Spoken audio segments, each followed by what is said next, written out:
Buenas noches, Holyoke. Good evening, Welcome. Holyoke. Welcome. English speakers, can you hear the translation? We need a confirmation. ¿Me entienden? Can you hear me? Sí, no? Can you hear the voice? Sí, Okay, gracias. good. Gracias, Good. sí. Es un placer It is para my mí, pleasure Andrea, today y todo to este start foro this forum of Boricua Power. Power, And Building Energy and Climate Resilience Across the Diaspora.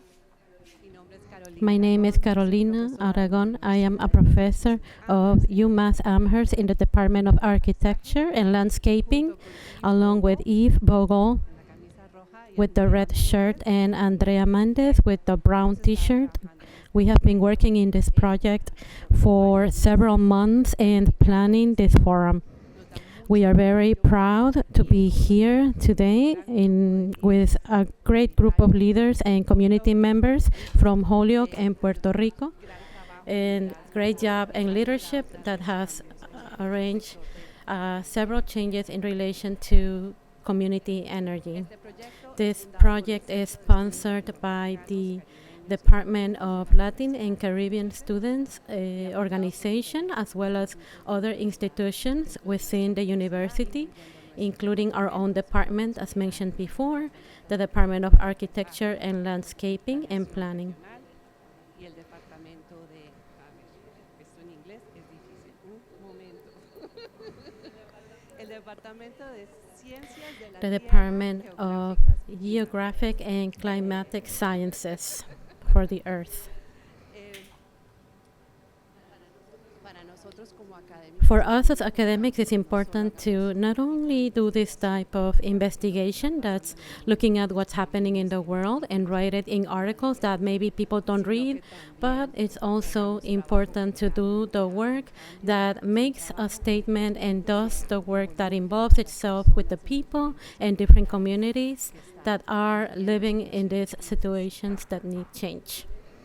This work for us also has a lot of sentimental value because we are Latin American from birth or from heart, as many of the ones here. digo que todo el mundo tiene un muy buen Everyone has a best friend that is Latin American. y pues entonces And for us, it's important that we hold these relationships close because it's not a project that necessarily seeks for what's wrong, but it's in focusing in what's good to really raise the resilience, the value that Latin American has and Latin Americans in general, no matter where we are.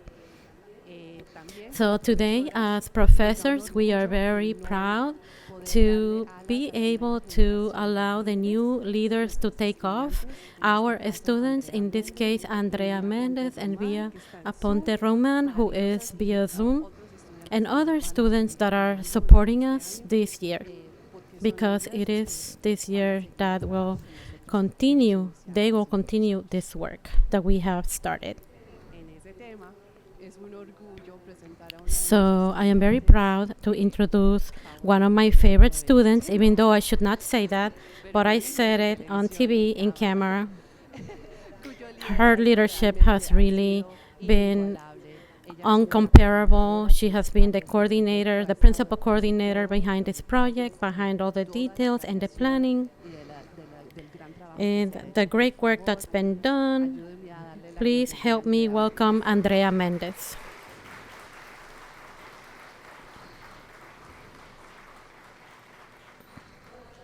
Hola a todos. Hello, everyone. Good afternoon. Thank you so much for coming to this wonderful forum. Before I start, I would like to thank our partners, Neighbor to Neighbor, One Holyoke CDC, who has been with us in this exchange to Puerto Rico, and they had the opportunity to meet and have a dialogue with the panelists that are coming today. Beyond their time and their commitment, they brought questions, ideas, and experiences, and a genuine ability to understand and build generations with our communities. So I would like to ask for an applause for Nairobi Rosa, Janet Rivera, and Michaela Esquilin.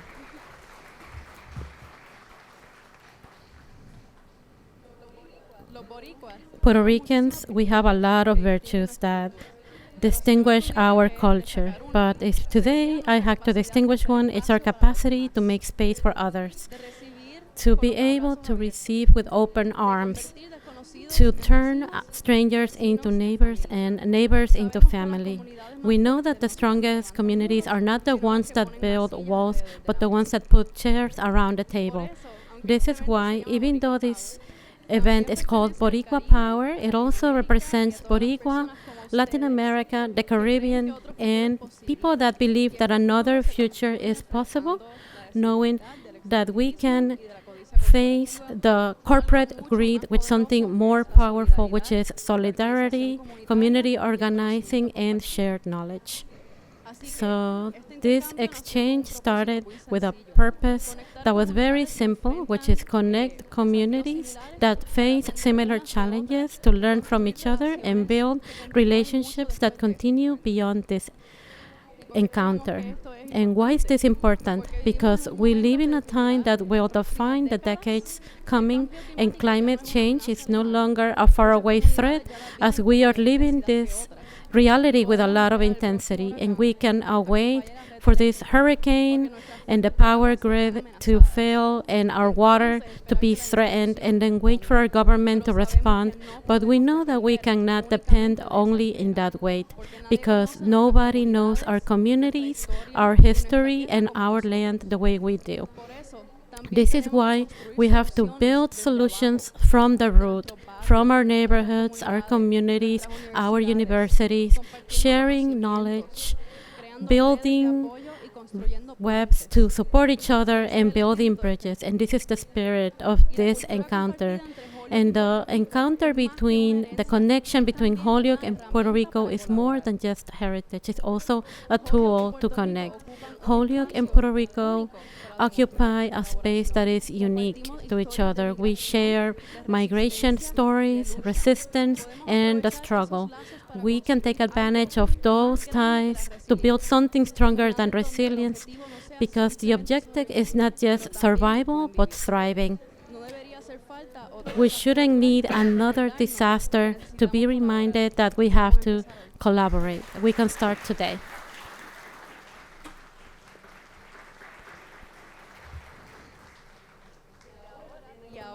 And now it is my honor to introduce her job, as her curiosity, commitment to Puerto Rico made it possible to have this exchange.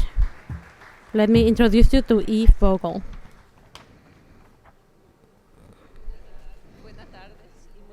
Hello, and thank you so much for coming to this wonderful forum. My name is Eve Vogel, or Eva Vogel, and I am a professor of geography at UMass Amherst in the Department of Earth, Geographic, and Climate Sciences. Last year, I led a trip to Puerto Rico for a class called Flows of Power with my department colleague, Professor Christine Hatch.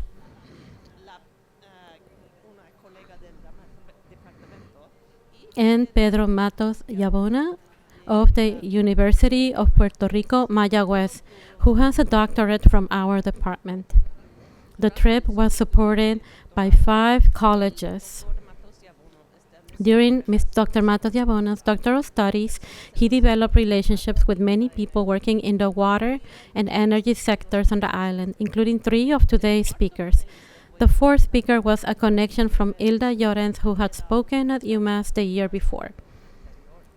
During the class trip, we visited each of today's speakers at their working locations and learned about their organizations. They generously hosted us and impressed us with their knowledge, passion, and successes. Their work inspired our students and later this summer's exchange. We believe their work deserves to be more widely known for the lessons it can teach all of us.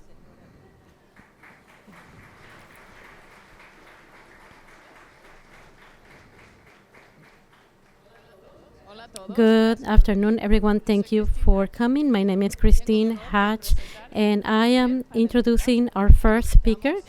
And we visited them in their classroom in the University of Mayagüez in Puerto Rico, Marcel Castro Citiriche. Dr. Castro is a professor at the Electrical Engineering Department at UPR Mayagüez. His research efforts are in energy justice, appropriate technology, microgrids, and rural electrification. Marcel Castro is co-director of COHEMIS, an international network of researchers working on and advocating for energy justice. He is also a director of Barrio Eléctrico, an organization that assists families to access solar energy. His work is visionary, and his networking skills and experience are models of what is possible across distant locations to support local energy justice and resilience. Besides, he is also a very warm, empathetic person and very wise, and you'll know that right now, so welcome.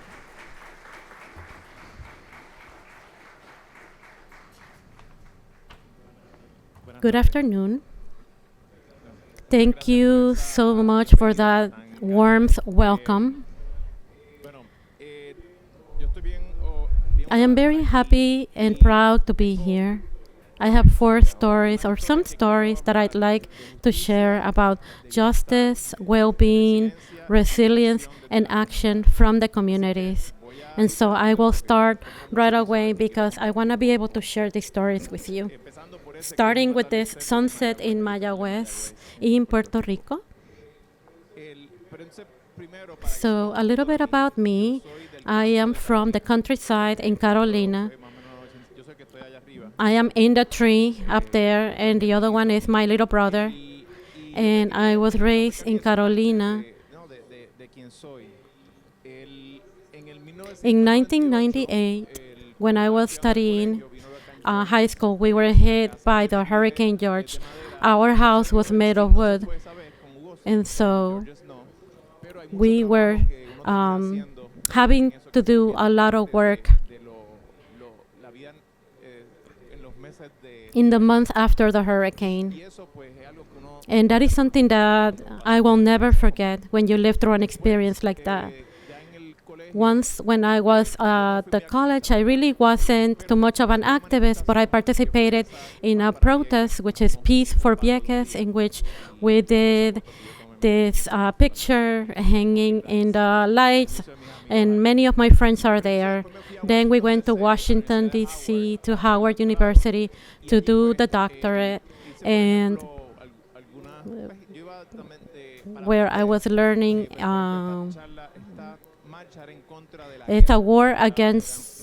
it's a march against the war in 2002. And in the hallways of Howard University, I found these words that made an impact in me, not just for me, but what to do with this education. There were many people at Howard University that I learned from, and I also have learned a lot from the city of Holyoke. As a professor, I had the opportunity to travel. So now these are the trips that I have taken. And we visited Haiti in this project NSF to explore with the community to see how we could improve the conditions in relation to energy in the community, the infrastructure. You can see the solar power was only for the mobile towers, for the phones. And it was cost effective, more so than diesel, but we had several community meetings, and that was really powerful because it was like appropriate technology. How do we use it in collaboration with the community to empower, not from the academy, but as a community member. In 2014, I was in Tanzania due to a Fulbright scholarship to see how the microgrids could improve the quality of life. And that was this institution with a concept that the talent in Africa does not leave to Europe, but it stays here doing the work, doing the investigation. And what was impactful about this institution is the thesis, doctoral thesis, and master thesis. It was all local problems, and so that was really important there. And so in that context, I worked in that energetic poverty, 2014, 2016. My favorite are the camels, my favorite animals. So I was able to have the opportunity to learn about them up close, even as babies. And also the milk of the camel is one of the best milks. I definitely recommend it. And it kind of, it's my Shabora, which means good life, good living. And it became something really important in my investigation because it's not the same. Not just we want development to say in their own language. We want my Shabora or in Quechua.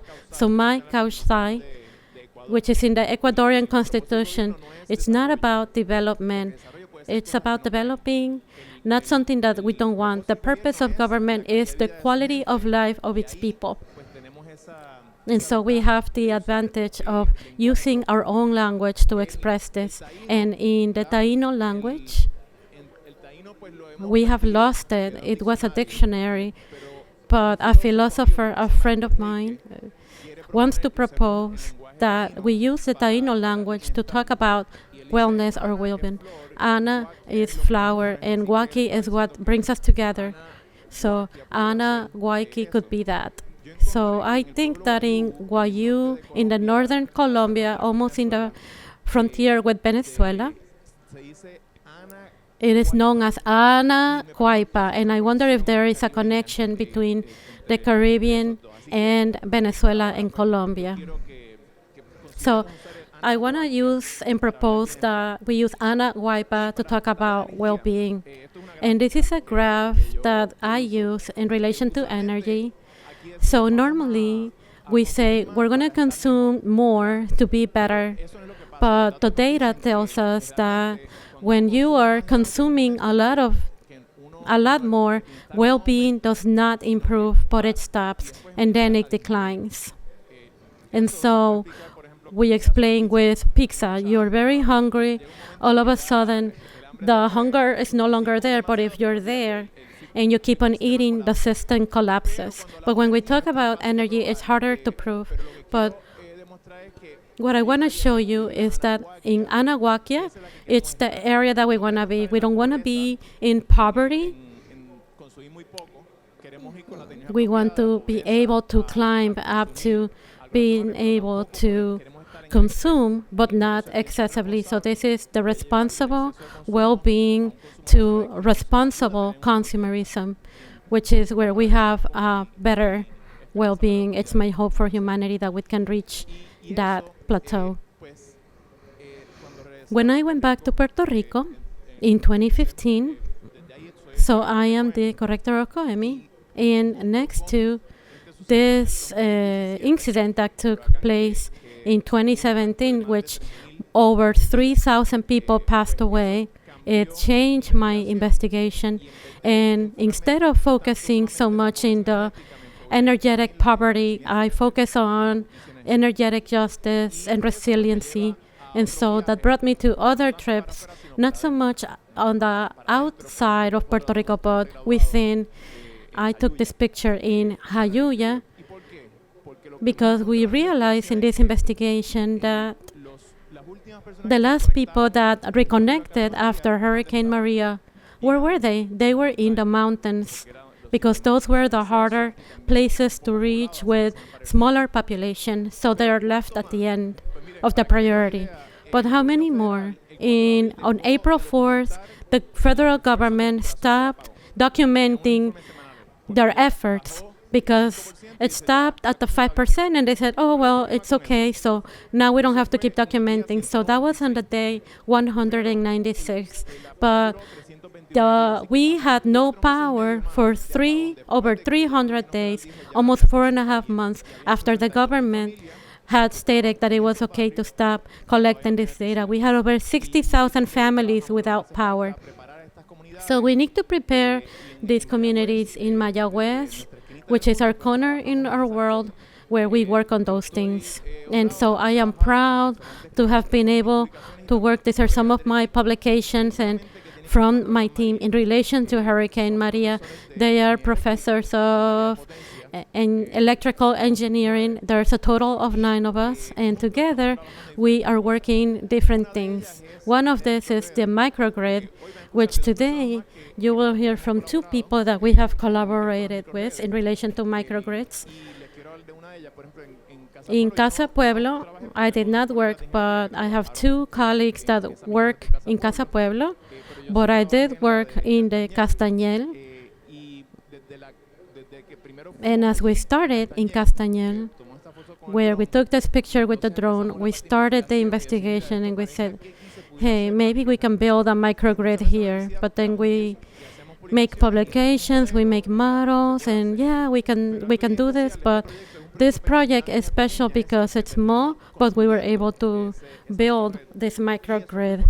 And so that was important with Hurricane Fiona, because when we didn't have power in that region, we were able to use it. And as also on top of these businesses, we were able to build this microgrid.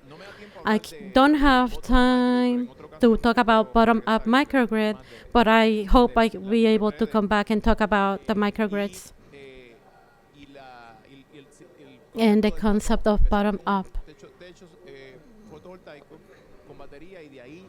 And so to build resiliency through the batteries.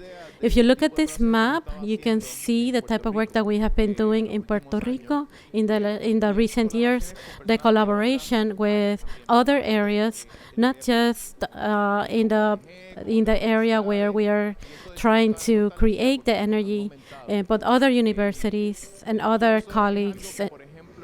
And then this web, which is directed by Fabio Andrade from Colombia. His daughter is Puerto Rican and Mayagüez. So his vision is to work the technical aspect and also the community aspect and the humanistic aspect. And to finalize, I just wanted to mention the story of Oasis of Light. It is an effort that was born in Jayuya, a student by the name of Yamar Rivera Matos. Now she is a doctor, Yamar Rivera Matos. She challenged a group of professors and said, the problem is not that people don't have electricity in October 2017. It's just that no one knows when we're going to have electricity. What can you do? What can you do, university? And so what we ended up doing was a lot of collaborations. She was the seed that started this. 4 solar panels that had been completed were installed along with a battery that was donated by a local person in the community, and that was there for months. And then, that's really cool. Let's do it again. We're going to do it in 2018 with $25,000. We did it in 4 other places along with a group of students and professors, and COEMI was part of that. This was in 2018. And this image is important because this is a community center in Jayuya, and they were there for 10 months without power. So imagine the difference that it makes to have a small area with the solar power versus no power at all. So if in 1 million houses to have the solar power, and we need 1,000 community centers for 1,000 communities that can also develop this process. So we spoke with the Secretary of Energy, who visited us in 2023, and we told her about all our needs and projects. And the only one that she really liked was about the community centers, and we acted upon it in collaboration with another project running in 7 other communities. We started that commitment, and were able to install 5 photovoltaic systems and 5 in 2025. One of them was in the city of Toa Alta. Now we are at 2.1 because we have the funding to install one more system in Laja, which is a project with very brief funds, very little funds, but they're important because they can establish a model that can be replicated. And along that line, in 2019, I am part of the committee. I am a president of this committee since 2025, and we have a vision to provide families that cannot afford the systems, that they can have clean energy, accessible energy, and trustworthy energy. It has been really challenging. The idea is that they have quality systems, not just something. This was in 2025. That was, now we are over 500 families that have received, and our vision is to get to 1,000 in 2027 and over 10,000 in 2027. But we lost funding last year, and that is a challenge that we're facing. They cut from 30 million to 10 million. So now we need to keep working on that from the public politic. And on this table is Mayagüez, not far from where I took the picture.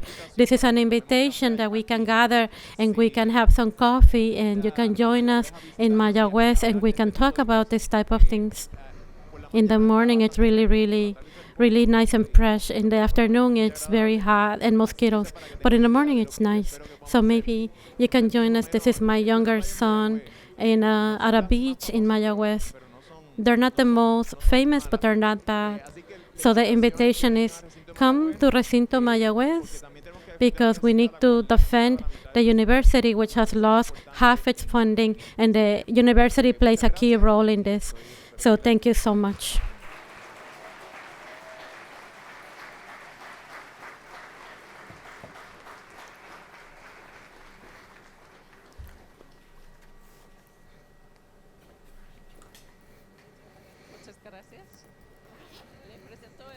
Thank you very much. I would like to introduce the second speaker, Ruth Santiago, the attorney. Ruth Santiago is a community and environmental lawyer based in southeastern Puerto Rico, where she works with multiple groups on environmental protection, community education, and energy system transformation. Two of the most important groups are the Committee for Environmental Dialogue and IDE Bajo, the Eco Development Initiative of Hobos Bay. Attorney Santiago has deep knowledge of the problems of fossil fuels in Puerto Rico and has helped build grassroots efforts as well as large-scale legal cases to transition the island to cleaner energy.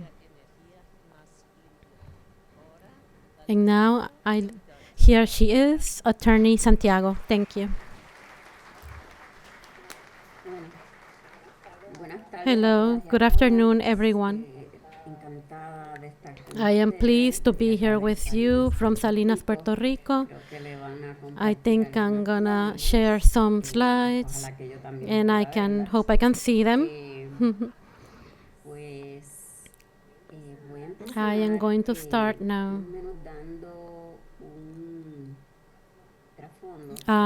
Giving sort of like a basic information about the grid system in Puerto Rico.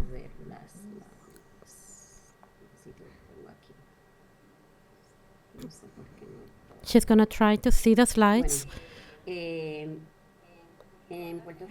Puerto Rico, we have a system that is traditional, centralized, with a lot of energy of fossil fuel burning, and there is a large concentration of that system in the south of the island, especially in Salinas.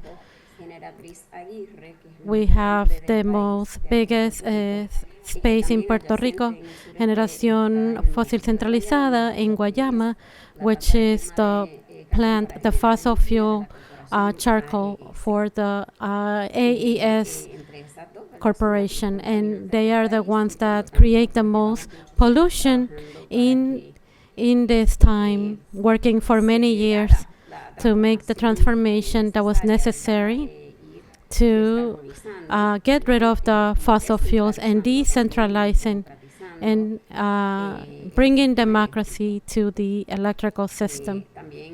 Also in the southeast, there's a lot of pollution because of these plants. And this is what's weird about the system, that there's a lot of fossil as well as centralized in the south, and a lot of electric demand in the north, in the metropolitan area in San Juan, which connects the pool in the south,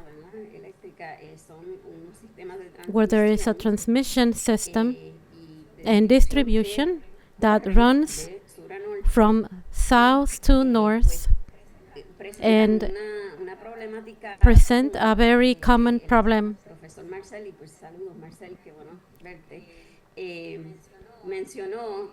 He mentioned that he lived through Hurricane George. During that hurricane, we experienced the same thing that happened after Hurricane Maria, which is the grid that connects south to north were affected. And so they fell over. It takes months. And then a situation arises that even though the plants are working, the energy cannot reach because the lines, the electric grid lines and the towers and the electrical posts, it's affected negatively due to the storms and the overgrowth of vegetation and different matters that make the system, because it's centralized and designed in that way, will not work for many, many people in Puerto Rico. And so because of this, we saw the consequences that were mentioned by the professor, that we had over 3,000 deaths. There's several estimates, but we know that there were about at least 3,000 people due to the lack of energy access after Hurricane Maria. But also after Hurricane Fiona in 2022, we were able to witness that the scientists, the people, that there was an excess of death.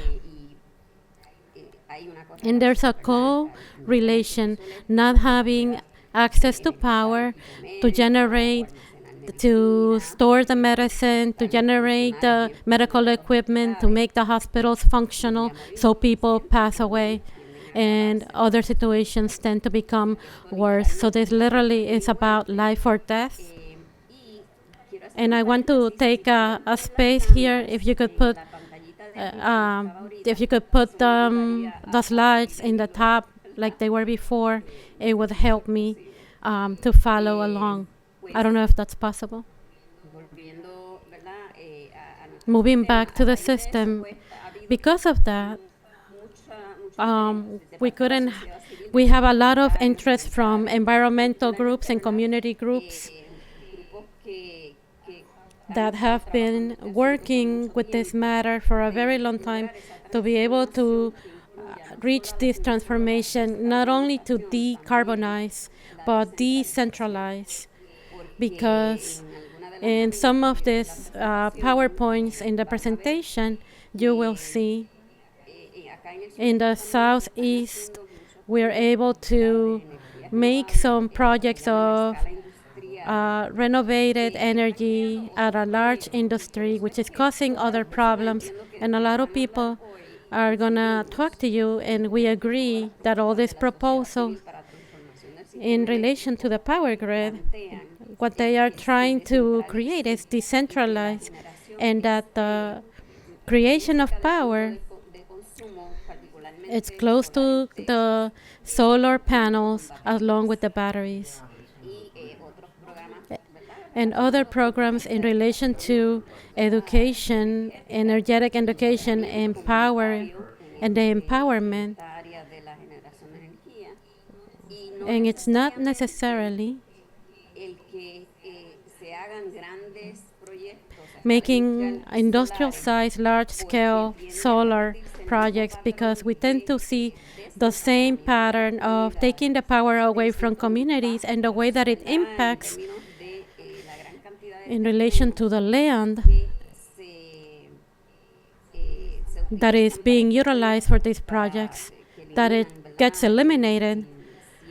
So many parcels of land and the vegetation that is on that land, it's the flow of water gets altered, and the water filtration from the rain is affected, and we depend on the water from under the ground. And it also increases at an industrial level. It makes the flooding worse and it increases it. And so the solution or the alternatives that we're looking at are especially or principally to decentralize the power grid, not just to provide the most resilient energy close to the center of the consumer, like on the roofs, but on the parking areas around the area.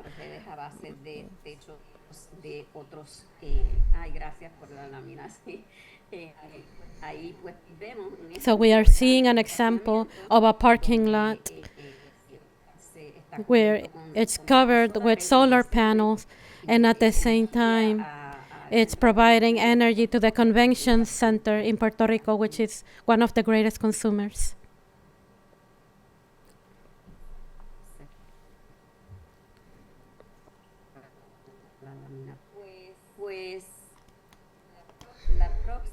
In the next slide, talk about the proposals. What we're looking at is an example of what happens when you're using large parcels of land, particularly farmland in the south. We have a lot more farmland in the south that is being taken for these projects at an industrial level, and how it's affected the land. The next slide. You can see in the utility at an industrial scale in Humacao. This project was completely destroyed because when the hurricane landed on the ground, you can see that a lot of the panels were destroyed. And so we see that the panels on the roof have a longer life than on the ground, in what they call solar parks. And then they depend on the system, on the centralized system of transmission and distribution, which is affected during hurricanes.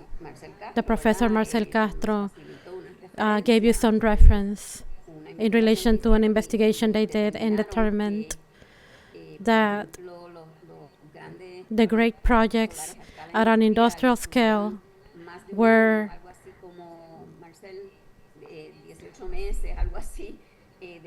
after Hurricane Maria. They did not have the capacity to inject energy into the grid because the grid was still affected. And so the project suffers the consequences as well.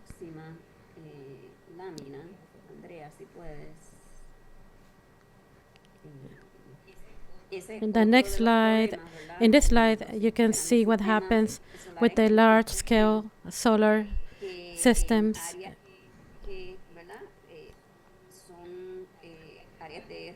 These are recharge areas in the aquifers, and in some cases, the AS Corporation is proposing to put the modules, hundreds of thousands, inside of this water retention spots, which is where they will be underwater. And this is one of the projects called Salinas Solar, which is under construction right now.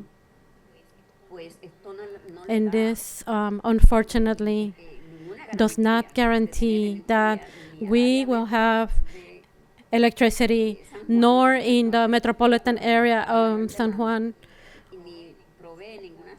nor flooding the communities in the southern part, like Salinas, where these projects are being made, eliminating vegetation and creating these currents.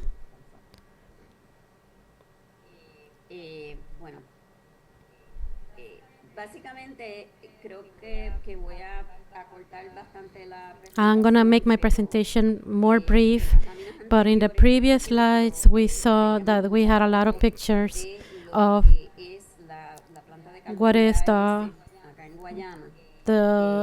carbon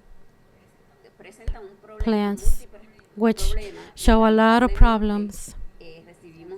We received news, very sadly, a month ago, that the Department of Federal Energy gave them a grant, a free grant, to the corporation AES, to their subsidiary, to expand and modernize the plant, the fuel power plant, beyond what the law allows in Puerto Rico, because there is a long history of the groups that are resisting against the fuel, fossils, and charcoal.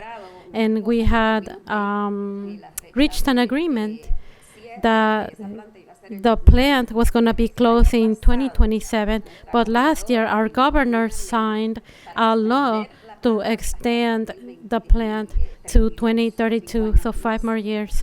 And now, in this year, the federal administration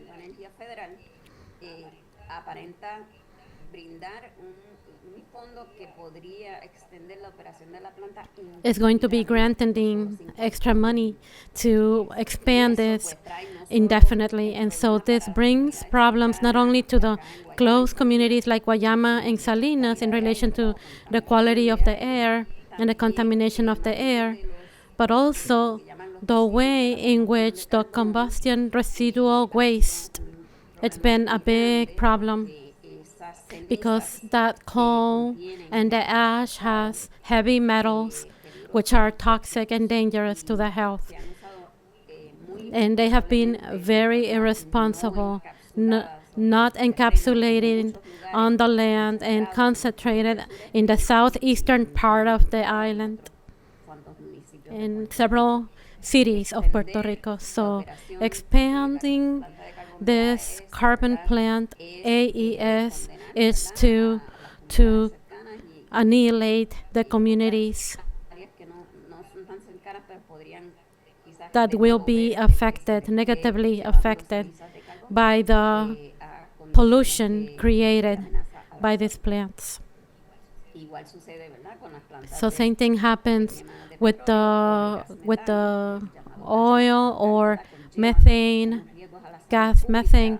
It's a public health risk. There's a big push in Puerto Rico to bring new gas plants, like large plants, like base plants or peak units.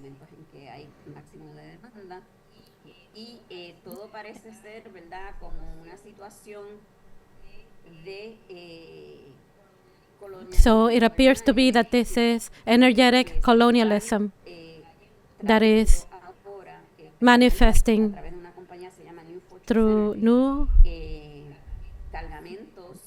where these tankers, the natural gas that's been, the methane gas, it's being brought to convert the existing plants to burn this gas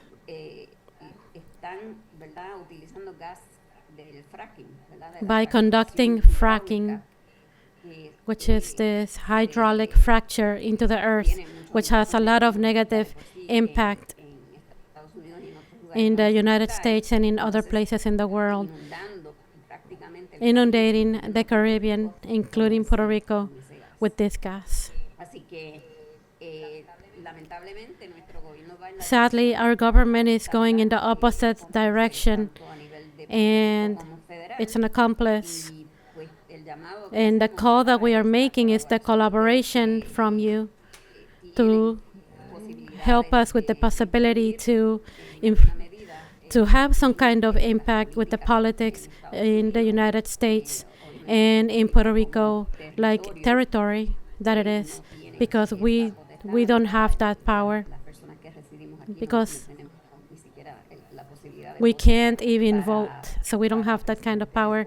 We cannot vote for representatives or the president, and so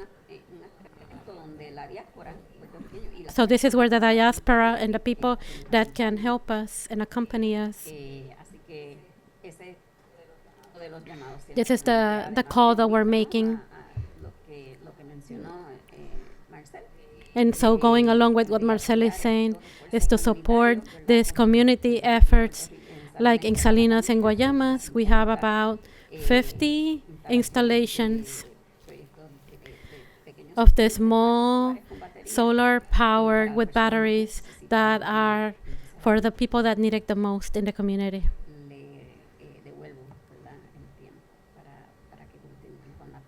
And so here I am done with the presentation today. Thank you.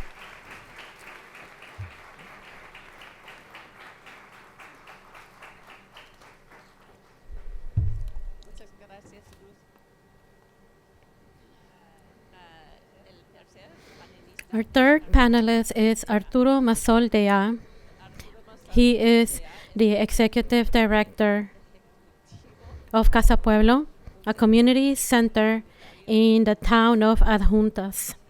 For 40 years has worked in natural resources conservation, community education, and sustainable development.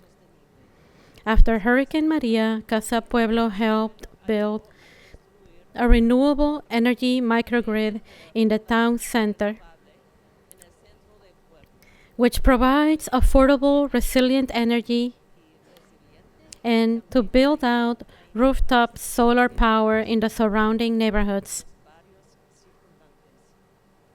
Casa Pueblo's community building serves as a gathering and education center for local community education, as well as for people from far away, such as Holyoke, Massachusetts, to learn what community, energy, and education looks like.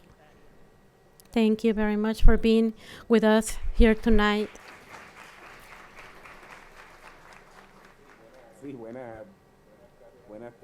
Good afternoon, everyone. It is my pleasure to be here with you, even though I'm at a distance far away. If we can show the Casa Pueblo logo, we are known because we are part of this organization, this community organization. We are located in Adjuntas, and in 1999, decided to start its own transition, energetic transition, to leave behind fossil fuel, installing 5 panels of solar power, which were really, really expensive, and we didn't have the storage to, had we gone to elections to install it or not, we would have lost it, but it has been the greatest investment that Casa Pueblo could have made, this installation.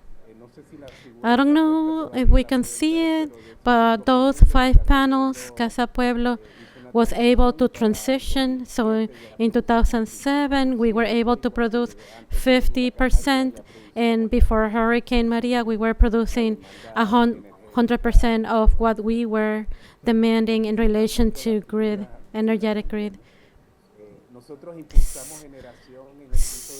So we are here to teach people, to educate people about using solar power, and that the people that own the infrastructure could be the community, so it could be fair.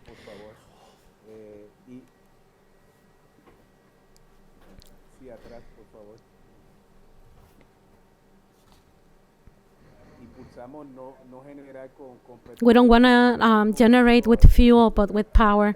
Casa Pueblo is the next one where you see an empty lot.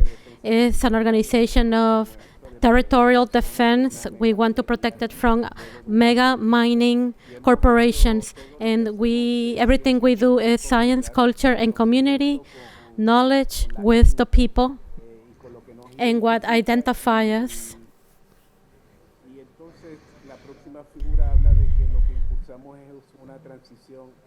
So it's an eco-social transition that is fair, including energetic transition, but our relationship has to be with saving the security, the safety. Besides, science culture is to protect diversity, hybrid energy, so we need to have a relationship with our environment, and that includes talking about the transition of energy. We have been told since we were young that we are a small country, that we don't have resources, that we cannot be self-sufficient, and so that's why we have to be a colony of the United States. But we have lived energy transitions in the past. In the beginning, it was the human energy through slavery, through Spanish colonialism, and then with the United States, and now with the United States, it's with the centralized, that is dependent on fossil fuels, carbon, and so we know what the problems are in relation to that. As an organization that works breaking the dependency and building auto decolonization and the alternatives within the colonialism methodology. It's about becoming energy independent. A just transition to be energy independent for Puerto Rico. Not just one house, but the whole country has to be liberated from this colonial method, which is against the planet, it's exploitative, and all the other descriptions that we can attribute to it. So we aspire not just a technological change, but the country independence in the colony, and as a state, that the country can produce its own energy to live and do its activities that are productive. The next one is a summary of the public model that was then privatized, and that centralized model is now old, and it works in bad days, it doesn't work during hurricanes, it doesn't work during the hurricanes, and it is killing people because this model is not good. That number that you're looking at, and what you're seeing now is what we have done after Hurricane Maria. Casa Pueblo reopened and used it as an energetic oasis, and so now we are supporting the community because we never had this problems. Then after the hurricane, we were able to clean up the branches. We opened up our houses and were able to move back into our homes. But then we realized that salvation is not single. It has to be collective. And the energetic insurrection, because the government is lying to us and is telling us that we are doing an energetic transition, but don't do anything to make that effort. So we have to do it from the roots. And that is the energetic insurrection, which is the energy is not only for privileged people that can afford it, it's for people that really need it, and how the community transformed itself using the solar panels for the elderly and the people that have chronic conditions in their health that require constant equipment that needs to be powered. And so for the people that are seniors and in schools, we have done over 400 projects. And the next slide shows 2 microgrids that were built with the support of Alex Sono. And in this installation, we had three of them were women.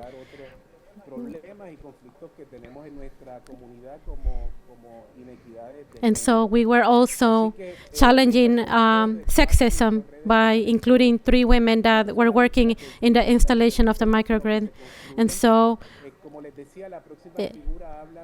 we're talking about Maria Medina, which is a person of humble means who requires dialysis after the hurricane, and we were able to create the energy for her, for people that have clinical needs. It's critical infrastructure. The next slide was able to show that the houses that had patients with dialysis, all of the people that we are aware of have been solarized so that we can support and help these families. And so we have had this test, like when Hurricane Fiona came, it's like a test. And that figure that you were seeing before was Nelly Torres writing on Facebook, "Thank you for this solar system that she was able to receive her dialysis." And then the Times magazine spoke about Fiona, started their article with that phrase from Nelly Torres, but took away the credit. So give it to Casa Pueblo. But you know that the reference was to God. So they took God away, but then they kept Casa Pueblo. But this is how energy works, and it saves lives, and it affords quality of life, even in challenging situations. And after Maria, we did the solar grid. And when Fiona passed, we can see the children seeing the movies, the solar movie, because we also have a radio that is also solar, and the transmission tower also works with solar power. And so when we talk about resiliency, it is a very abused word in Puerto Rico because it's the way that the government says, "Hey, you figure it out.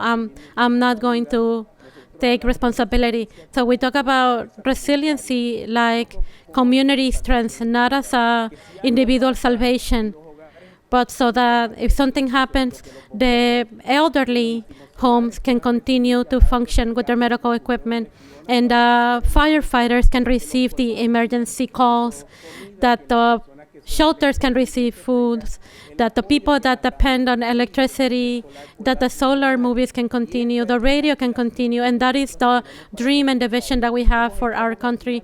We have done 2 strikes, demonstrations, civil protest. We are marching for the future that we want.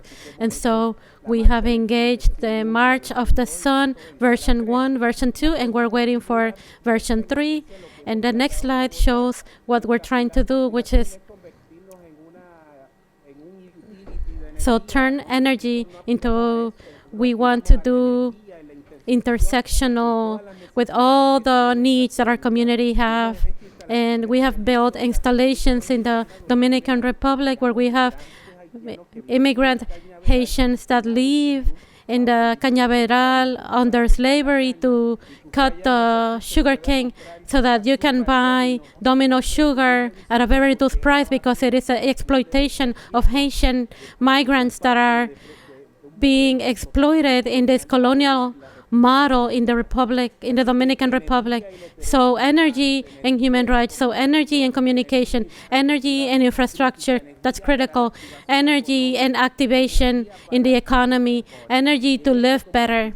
And so in the next slide, we are transforming the landscape, the energetic landscape, to redefine that model from resiliency. And we have advanced We have an enterprise that has Son of the Mountain that has built 6 jobs, making the installations on their own because we're not the crazies from 1998. Now people know that the sun works. And the next slide shows that the individual model has multiplied itself in the country. And now you have over 200,000 homes that produce over 1,200 kilobytes of energy, plus more energy than fossil fuel in Guayama, because it's decentralized. And if we can call good living, energetic good living, or the well-being of good living, the energy is one of the things. And so, in relation to the installation, individually we have built microgrids. And when we talk about microgrids, we talk about spaces that are interconnected, and that in this gathering, in this network, we have houses with and without solar panels, but they're all connected to that grid, and that is how Casa Pueblo is with the movies, the solar movies and the solar radio, and we have built a second microgrid. In the next slide, you see it's not just to live, but to, and then living with, so that is a different aspiration. The good living that is connected it requires ethical movement, stop individualism with the capitalistic vision, your own salvation. So we have to break apart. If we can build a model of microgrids that are interconnected, and we can, with other universities and other labs, a second microgrid, so that we can interconnect these microgrids and construct and propose an ecosystem of microgrids that are interconnected and can transfer energy bidirectionally. And in this way, we can stop from within. We can build our freedom, our energetic freedom, at a community scale with an expansive route that will bring us to energetic independence. And so it requires knowledge and wisdom that are not being imposed by the government, but by the communities participating with each other to generate this knowledge, this wisdom, because they have different questions that universities make or people that make this technology, so the people can participate in this energetic future. Casa Pueblo introduced and presented this community lab to energetic transition. And it's not based on theory or simulations in labs.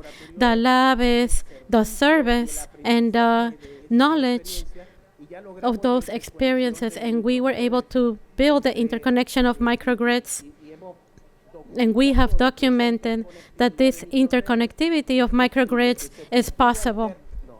That alternate future that will lead us to self-determination and independence, energetic independence, is possible within our communities. And to finalize, in the last slide, this is our contact information. We are at Casa Pueblo. You can come, you can write to us, you can follow us on social media, you could visit us, you can support our coffee, Madre Isla. This is how we generate the income for our activities. Thank you so much for your time. Very grateful to everyone for the time provided. Gracias, Arturo.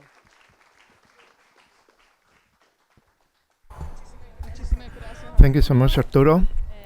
Now, here's our 4 panelists, CP Smith. And you have to buckle up because this is going to be a speedy trip. CP Smith is the Executive Director of the Hydroelectric Cooperative of the Mountain, which is the first electric cooperative of the island. It works to provide resilient energy and renewable of solar powers, batteries, and hydroelectric in the mountain area in the center of the island in Puerto Rico.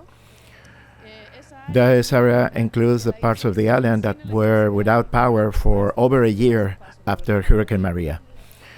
One of the initiatives, more innovative initiatives of this cooperative has been the creation of microgrids in all the region. That effort has required collaboration with a wide network of people from legislative until the operator of the electric grid, the public agency of energy, small businesses, foundations, and the Department of Energy of the Status of the United States. That means that CPI has been doing all the hard work to get to work the great vision of this solar power. CP.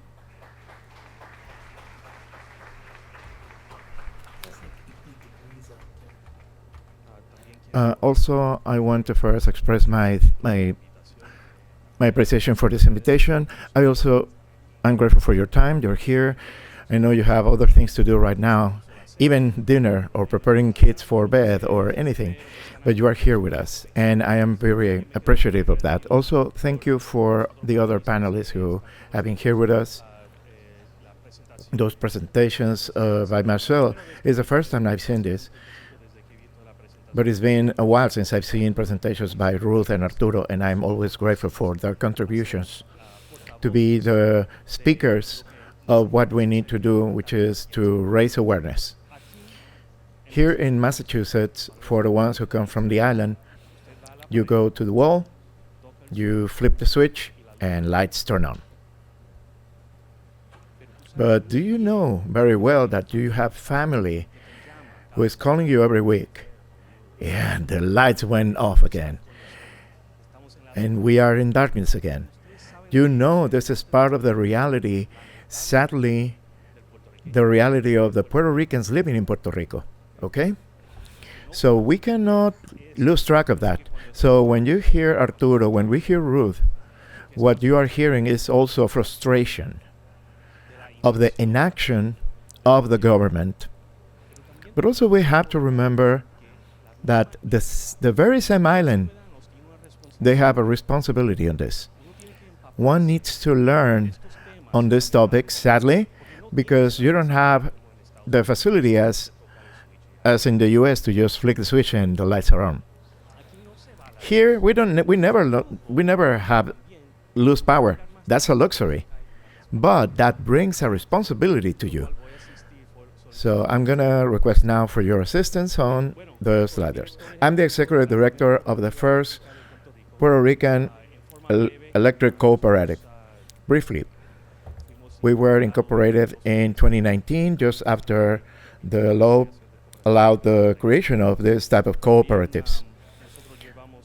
We also have been working for years in these topics, participating in different levels, like it was explained in the very first presentation. I'm very proud of my team. Here you can recognize that we are looking at, do you know what is this? The Puerto Rico, the Puerto Rico House, also known as the Capitolio. This is the Puerto Rico House, so you don't get confused. And you can see the flag over there if you are not sure. So in this building, the other difference that I noticed on the diaspora is that I only took that flight from Spirit, which is no longer around. Now you have to upgrade to JetBlue. So when you get to the US, the things that you do here is that you have access to voting, and you have a congressman and a senator, and also to the state level, you have legislators that can move forward and mobilize. And Puerto Ricans are active in the US. But this building, sadly, we have been moving around this building up and down, bringing our projects. And what we don't see is a different set of projects. We don't see any other advocates. We don't see groups coming to talk about these important topics for Puerto Rico, which is energy and energetic resilience. But if you ask a lot of people, what do they know about Puerto Rico? What is the first thing they say? Bad Bunny. And it turns out that the answer to that question is a generational one. If you are young from the 2020, Bad Bunny is your reference. If you are daughter of the 90s, then it's Marc Anthony. And beyond that is Ricky Martin and Menudo, beginning with that. So we want to recognize that these points of contact, these cultural points of contact, are the largest point of exportation from Puerto Rico that we can use as points of connection to bring topics of Puerto Rico to the U.S. If not, the other thing that Puerto Rico is known for, because when they are asking about Puerto Rico, what do they know about it? It is, yeah, there is no power, and Hurricane Maria, and there it is. Entered from the southwest and came out from the north, creating a lot of destruction. And sadly, when I'm allowed to travel to different places, I frequently comes out the lack of resilient energy for the people. And this is what you see in the news. Something probably you don't know is that also Puerto Rico now is almost the capital of energy storage. That is really powerful. And also I want to add that this is not necessarily by initiative by the government.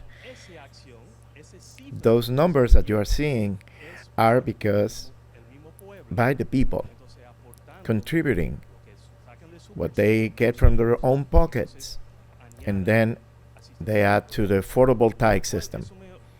And that offers me an opportunity to talk a little bit about Ruth's and Arturo's presentation, because there is a lot of interest about how can we, and we do match a lot of these points of view, and to talk about try to come out from centralized energy so then we can ensure that the island can be more resilient. Because in this case, this answer, people are taking control on their own because they don't trust anymore on the service provided by the government agency. We listen a lot, we hear a lot about Luma, and they have to follow the laws created by the Authority of Electrical Energy of Puerto Rico. So it is easy to be critical about Luma, but when we look to the laws and those rules, is the authority of the government of Puerto Rico. Just Luma is their agent. So we need to be critical and objective about where we are putting our criticism.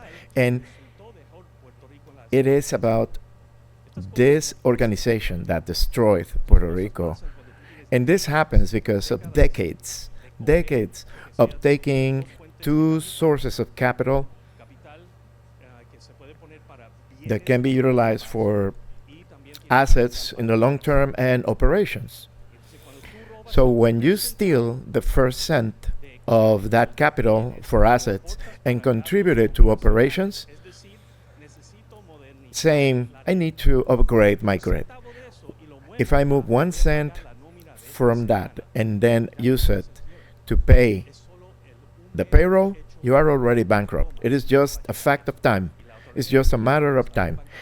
And since 2012, 5 years before, the Authority of Electric Energy in Puerto Rico was bankrupted.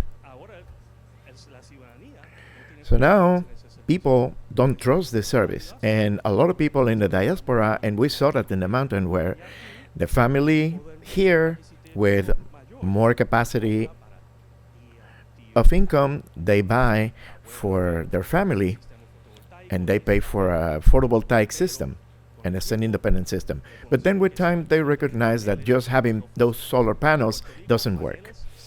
In Puerto Rico, those panels without a battery are totally worthless because you need that battery so you can keep those inverters alive during the night, because when the sun comes back, then they can start up again. So solar panels without storage are worthless. And that is because why we have this number.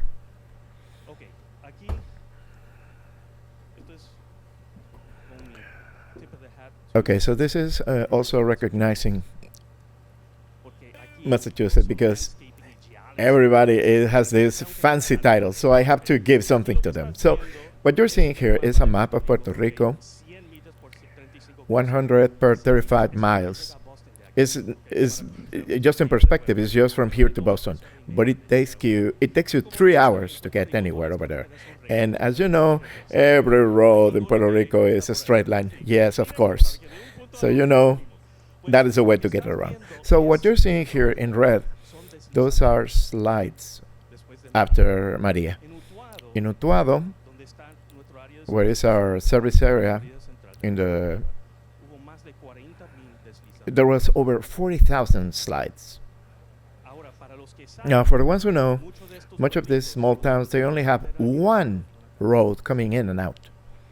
And not all of them have equipment to open or to clear those roads. So when a slide happens, that community gets completely isolated and they can turn back to the last century.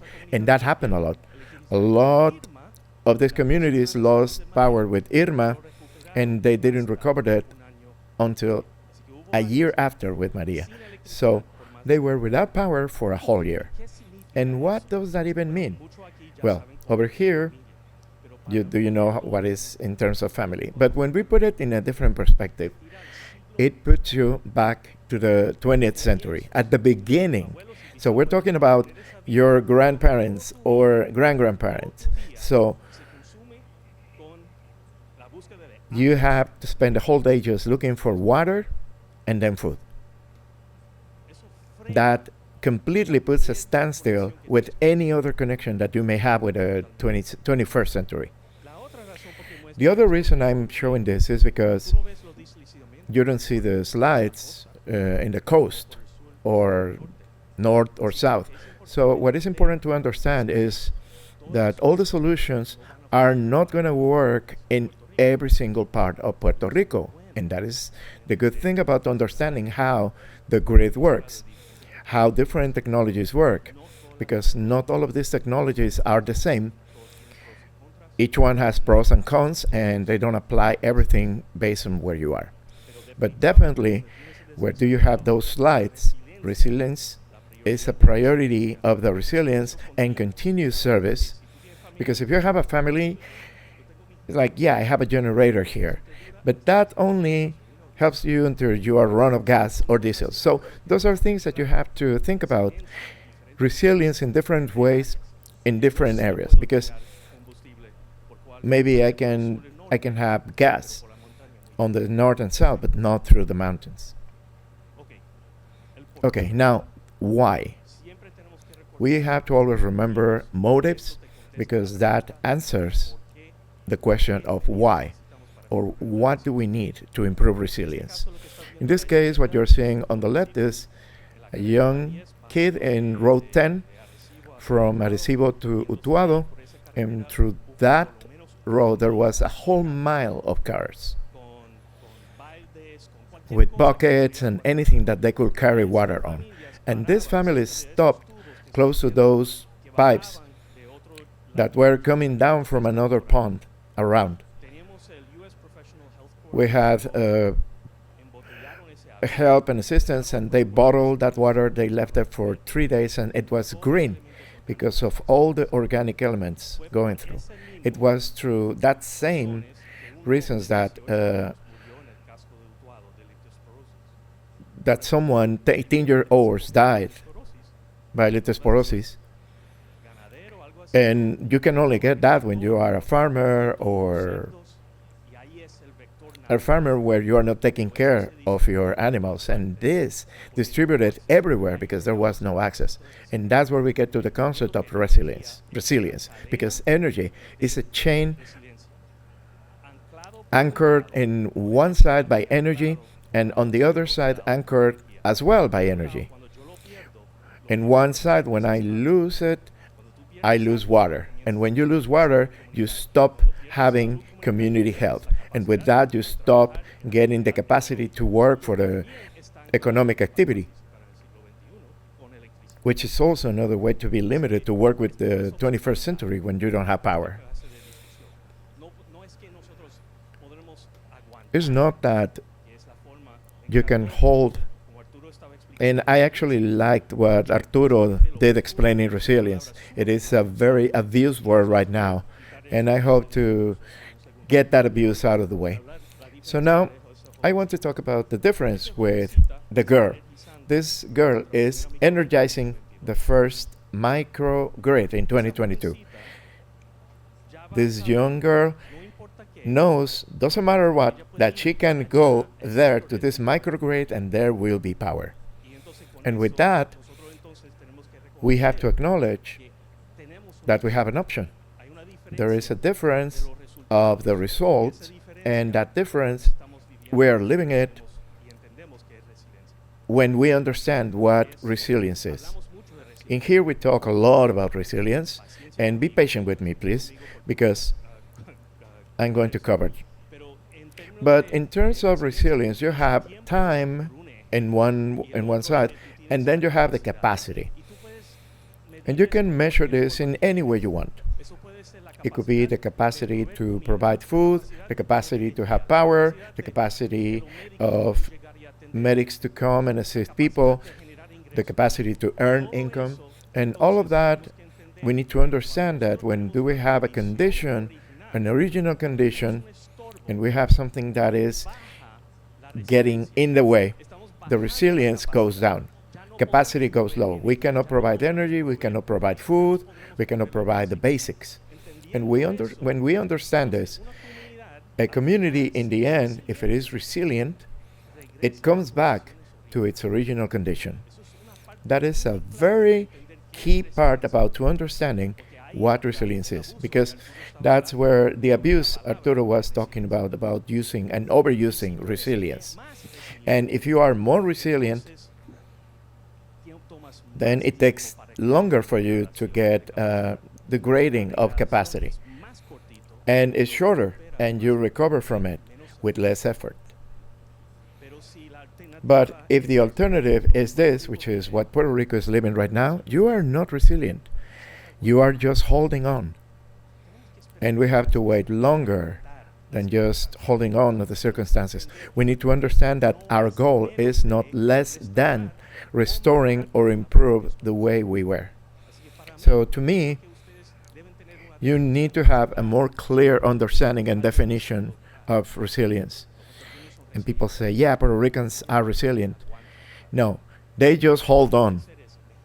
They survive. And we need to improve this standard with less effort, less time, and restore the soonest as possible. And those are initiatives like Casa Pueblo, ours, that can make that possible. This is an example of a microgrid.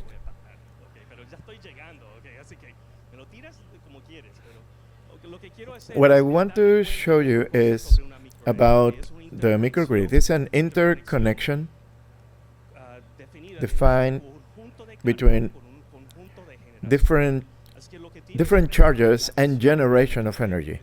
In this microgrid, and we are creating 12 of them right now, that they're looking up to go over 1.1 megawatts.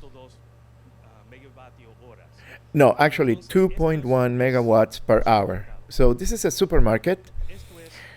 This is a medical clinic. This is a gas station.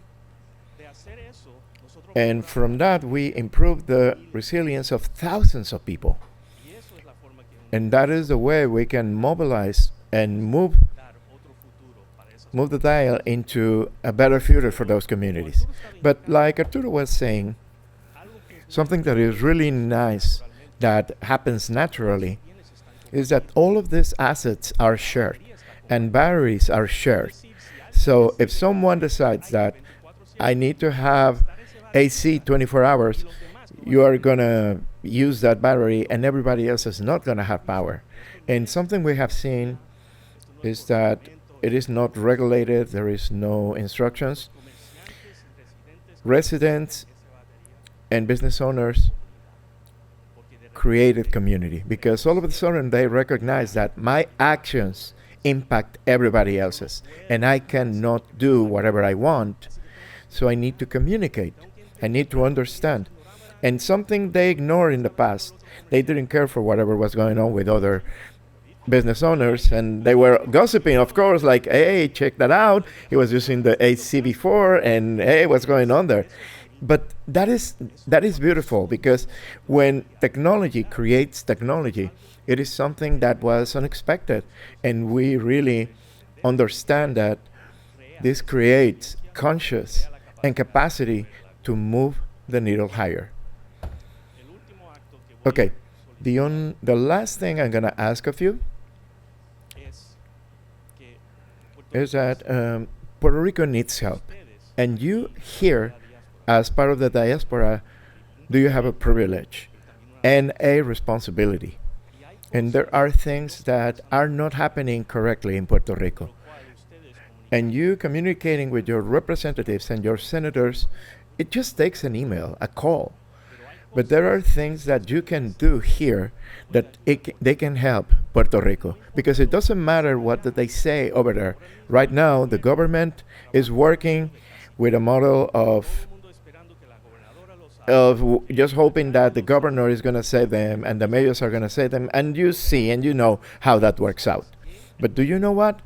Government in Puerto Rico responds and reacts when the Congress is researching and asking questions. And that is a thing that the diaspora has the capacity to do. So that way, those intimate problems of Puerto Rico that they are living inside, that message needs to be brought to the representatives and the senators. And that is a hit. So activate yourselves. And if you're here, it is because you are passionate about Puerto Rico or energy, and maybe both. So in that context, please, let's talk and let's figure out how can we work together, create a campaign, and because there's funding that haven't been used correctly and they haven't been dispersed. And it's happening what Ruth said, those big places that were intended to bring the cost of energy lower, and then they just pass that money to ExxonMobil to energize gas stations. And because they didn't have enough, I just have lint here.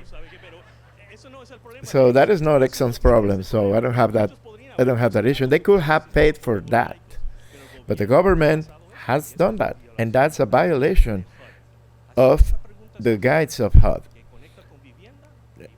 which connects with housing. And if you're here, you are trying to figure ways to contribute. And with that, I thank you for your attention. Wow. Gracias, Cefe. Thank you, Cefe. Thank you, everyone, for participating. And now that Cefe mentioned it, I want to give recognition to representatives who are here in our city and also from the state. We have Representative Patricia Dolphy, who is here, as always, supporting everything that we do here in the community in Holyoke. Also, we have Juan Anderson Burgos, City Councilor for Ward 6, who is here. And we also have a councilor from Ward 4, Rich Purcell, who is also here. Those are your representatives. I don't know if I am missing somebody else, but those are just representatives, local representatives who can talk and bring information back as we always need. Thank you so much to everyone here, also to our panelists. We have a QR code that is going to be shown in the screen briefly, where we can make your questions here live, and we are going to open the QA so you can eat something, you can make questions. The panelists are here for a little longer. Ruth, also you can participate. And if you have any questions for the panelists, tonight we have listened experiences that are very different but connected by something in common. Capacity of communities to organize and build a more just and resilient future. Now, we want to open a conversation among ourselves. And as we know, time always comes short. I'm going to ask for shorter answers, between 2 to 4 minutes, so we can listen to the most possible people in the panel and also open space for the questions by the public. So, Sepe, if you can sit here with us, let's make a small panel here, and we have a microphone. So anyone who wants to make a question, you can come to the microphone and make your questions.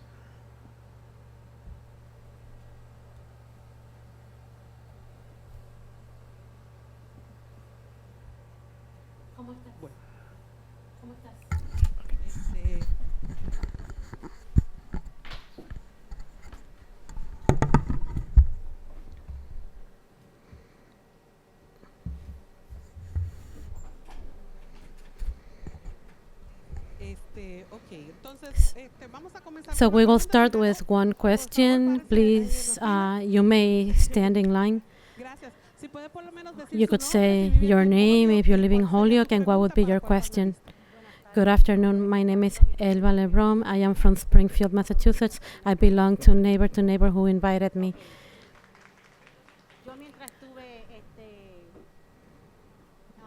When I was paying attention to the education provided, I came up with a few questions and I wrote them down.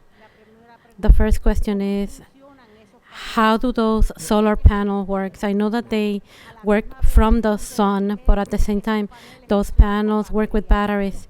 But do those batteries, do they get damaged or they don't get damaged?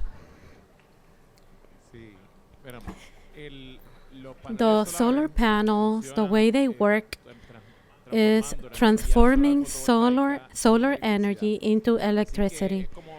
It's like taking the solar energy and filling up the battery with that electricity, which is through a direct energy current, like the 12 volts in the car, not like the one you get from the wall when you plug something in. The batteries do damage. All batteries get damaged. But we now have these new batteries that can last up to 10 years with warranty.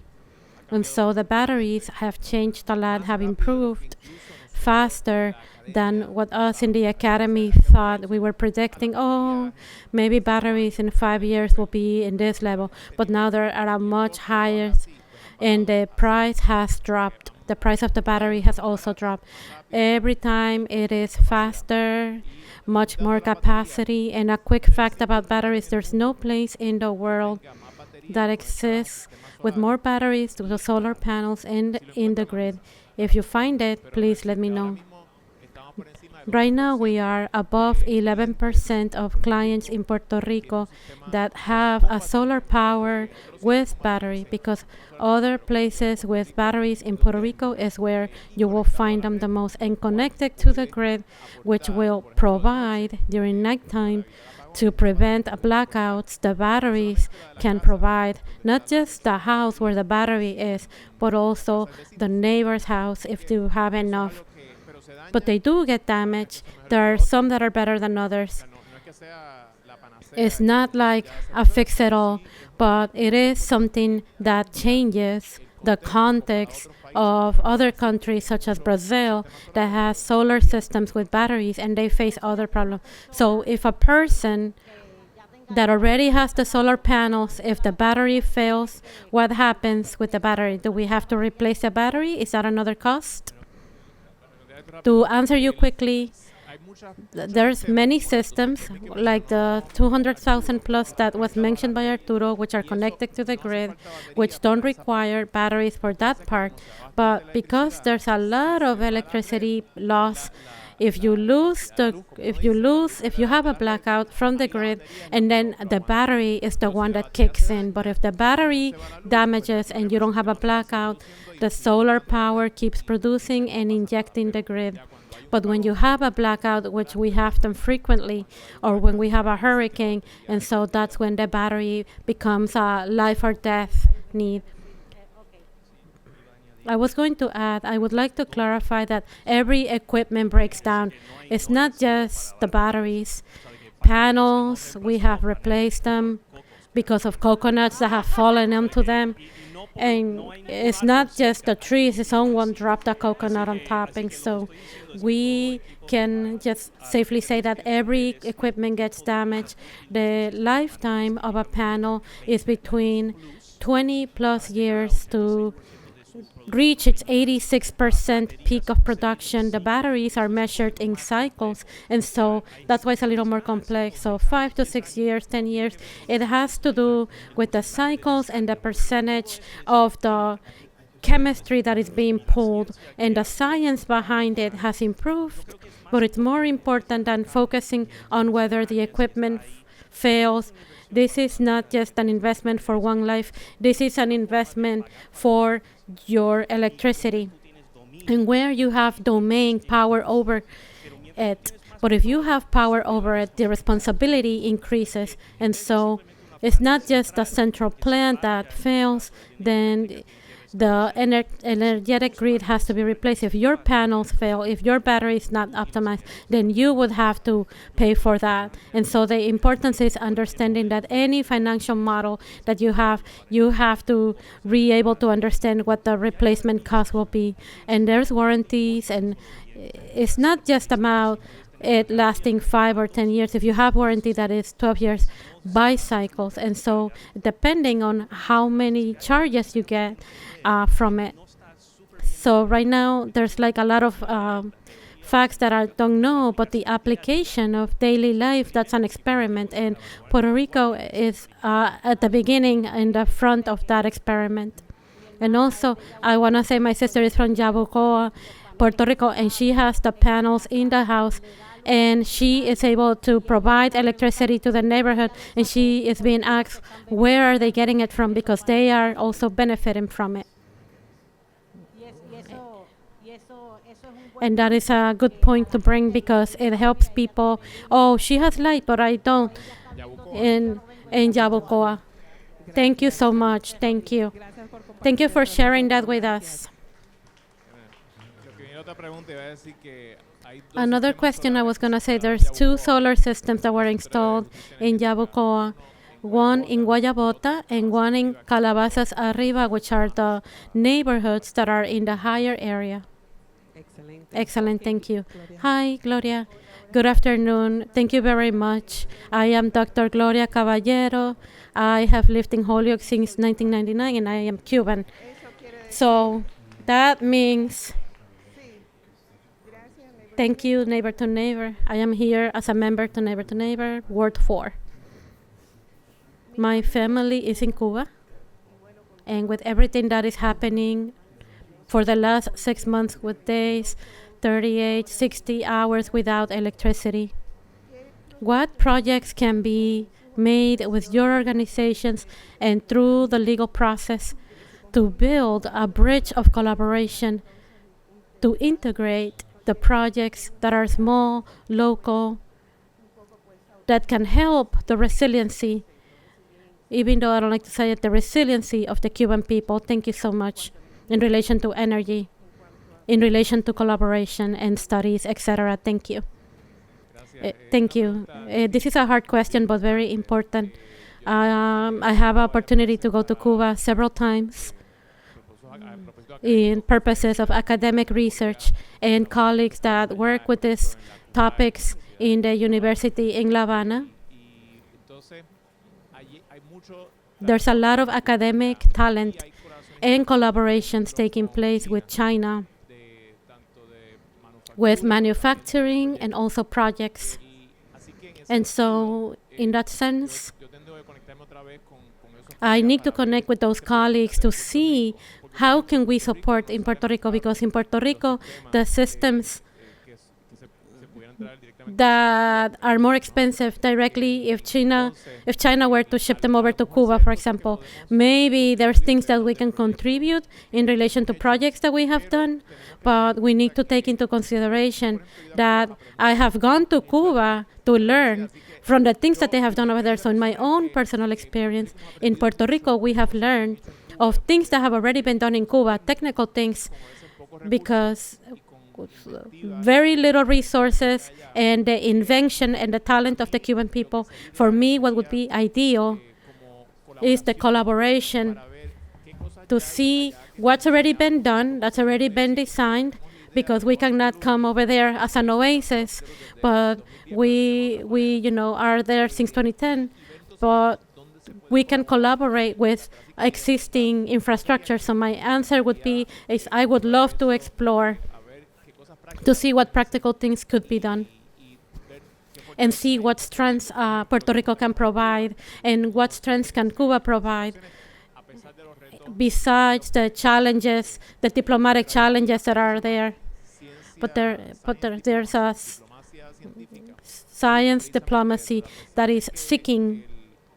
Even the governments have issues, the people and the scientists can work together in common. So I would like to connect. Yes, thank you. My understanding is all of our projects are based on what can be executed within in relation to permits, finances, and everything else. In Cuba, problems are multiplied because Cuba does not have Uncle Sam in them, but they're anti-Uncle Sam. So they're trying to do everything that is possible to destroy whatever hope is in the people. And so hoping that the people will act because they are hoping that they will go along with Uncle Sam. But what I'm looking at, and I'm speaking of these modular systems, even though you can bring this solution, but I don't know if you can actually make it arrive there, so to Cuba. So there is a beautiful system that two women have invented that have these panels that integrate, that you don't have to, in relation to bring light into your house.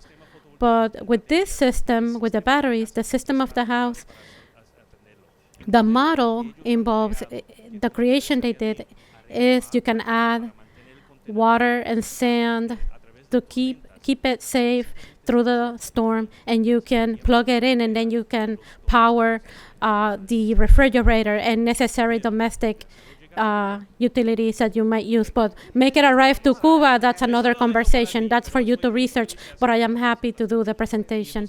So if you have the money to make a fundraiser, and maybe you can make some miracles happen over there. At the end of our forum, we will share the contact information of all the people that would like to. Holyoke Media will also share this presentation in channel 15 and also YouTube, One Holyoke, Neighbor to Neighbor. So there will be a way in which we can collaborate. I don't know if Ruth would like to also provide an answer. Yes.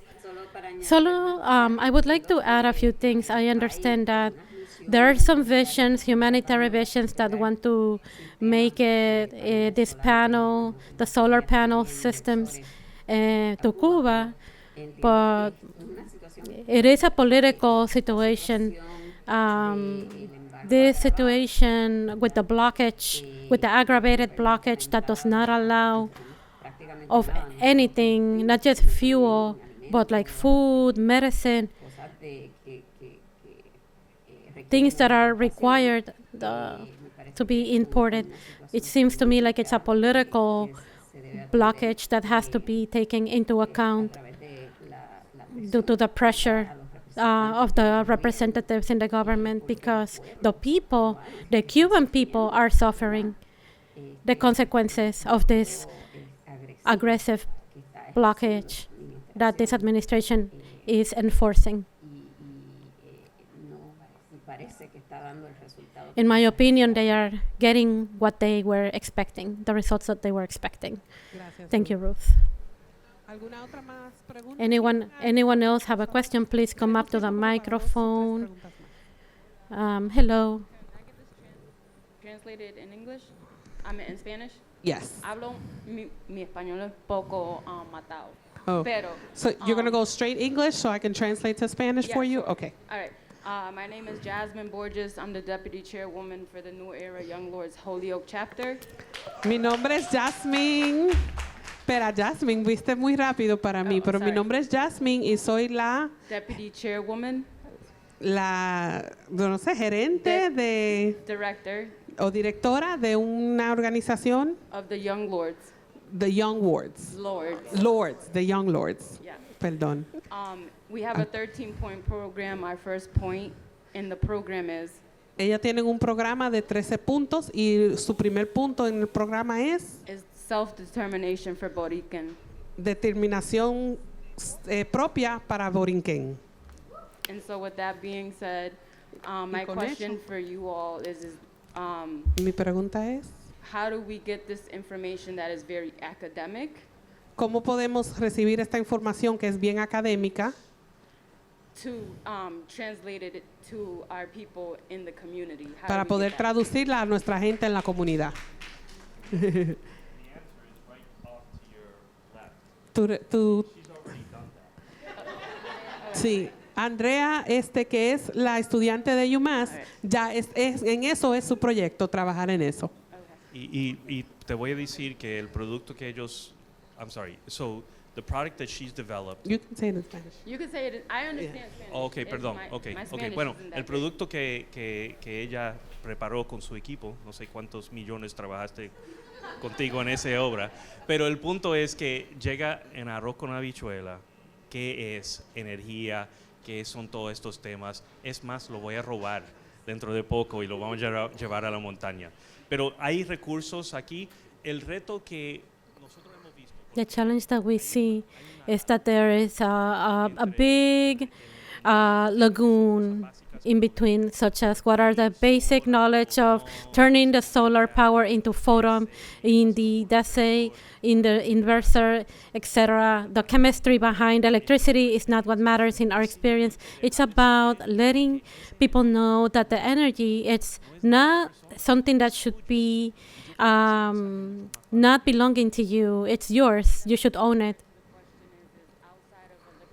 So, su segunda parte de su pregunta, fuera de la política electoral, How can the people come together and ¿cómo la gente puede unirse para apoyar personas en la isla? Y esa era una de las preguntas que tenías.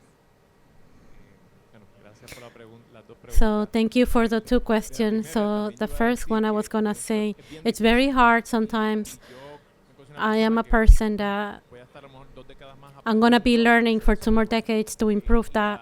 The translation is what he's referring to, of the technicalities to common language. It's not just going to a workshop and then I'm done, I understood it. No, it's what I'm trying to do, es llevar el mensaje a través bring the message through stories, because this is how people remember. You watch a movie and you memorize 1.5 hours of trash, but with a story, so people will remember the technical information through storytelling, so people can remember it.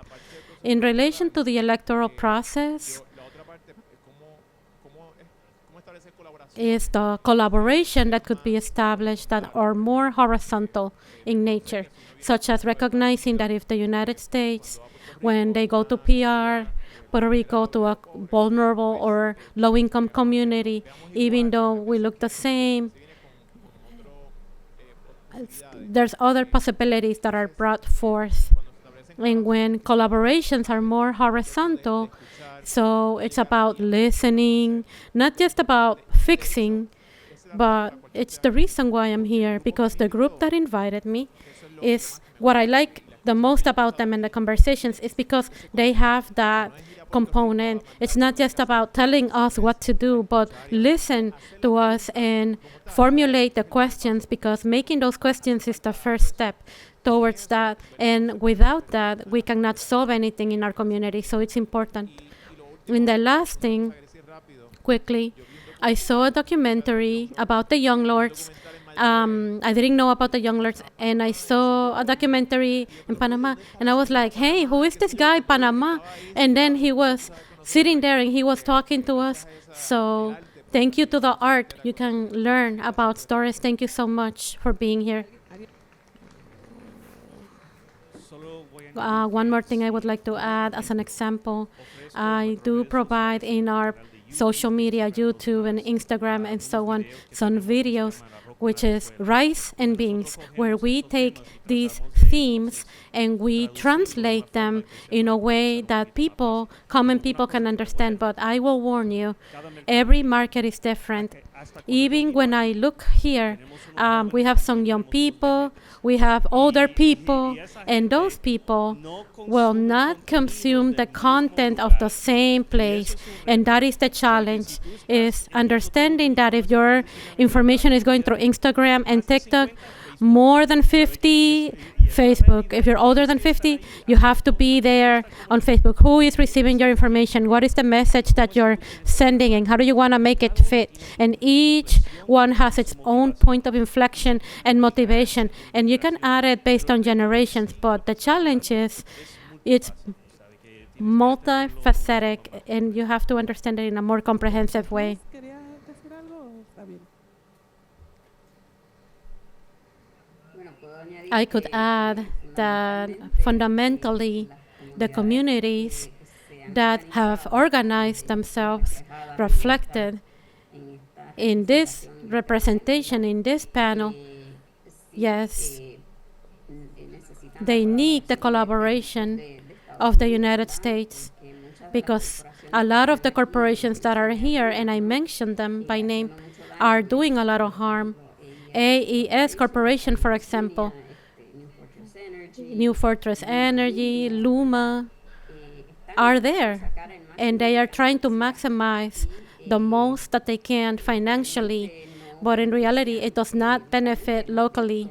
And we have seen years and years with these companies, and the situation does not improve.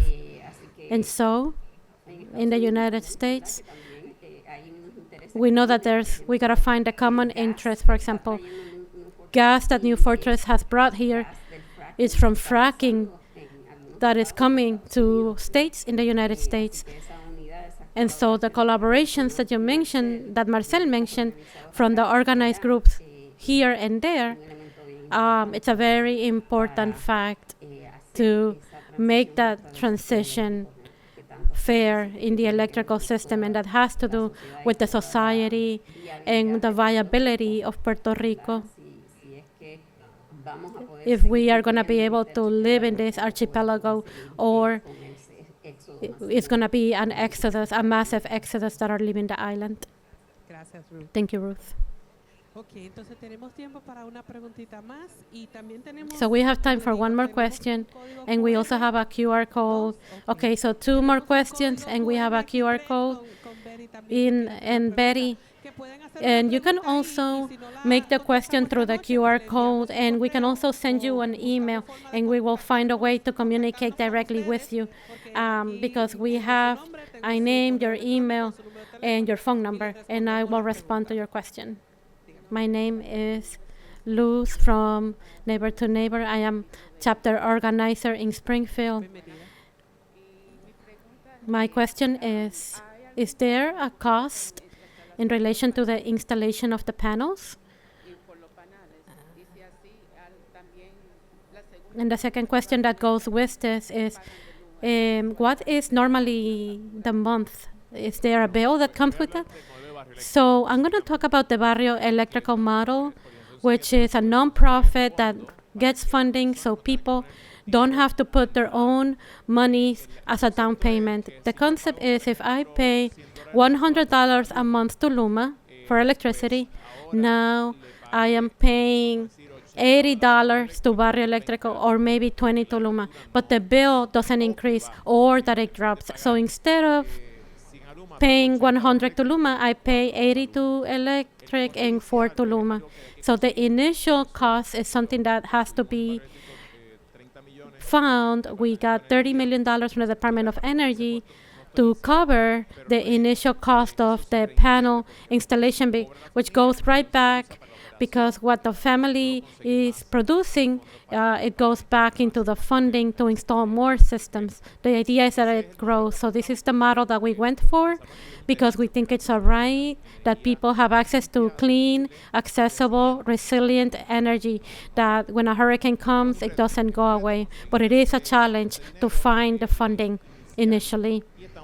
And we are looking for alternatives, because without the federal funding, we are going close to a second stage without the federal funding. And so now it will increase by kilowatt, but because it's so expensive, it's going to be competitive to what the grid was providing.